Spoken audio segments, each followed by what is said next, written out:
Election ہو جائے تو اس election کو غیر قانونی تصور کیا جاتا ہے، لیکن قانون میں یہ لکھا ہوا ہے کہ مردم شماری کے بعد ایک دفعہ حلقہ بندی ہوتی ہے، تو 2017 میں جو ہو گئی تھی اس حلقہ بندیوں کے بعد بغیر مردم شماری کی آج ایک بار پھر الیکشن کمیشن نے حلقہ بندیاں شروع کر دی۔ بظاہر لگتا یہ ہے کہ اس کا کوئی خاص پس منظر ہے اور کسی کے لیے گراؤنڈ تیار کیا جا رہا ہے۔ یہ تو جنرل سی بات ہوئی کہ یہ جو موجودہ حلقہ بندیاں الیکشن کمیشن نے کی ہے یہ غیر قانونی ہے، آئین کے مطابق اس کی ضرورت نہیں ہے۔ دوسری گزارش یہ ہے کہ انہوں نے جس طرح کی حلقہ بندیاں کی ہے اس کے مطابق بلوچستان میں کہیں صوبائی اسمبلی کی سیٹ دی ہے 1,21,000 کی آبادی پر، اور کہیں 1,70,000 سے بھی سیٹ چھین لی ہے۔ مسخیل کا سیٹ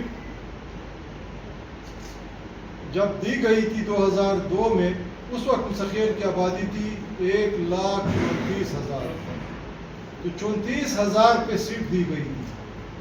اور آج اس کی آبادی 1,70,000 ہے، اس سے سیٹ واپس لی گئی۔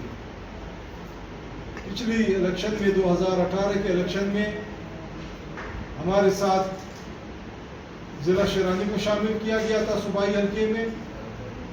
اور اس دفعہ ہماری سیٹ اٹھا کے آدھا ذوب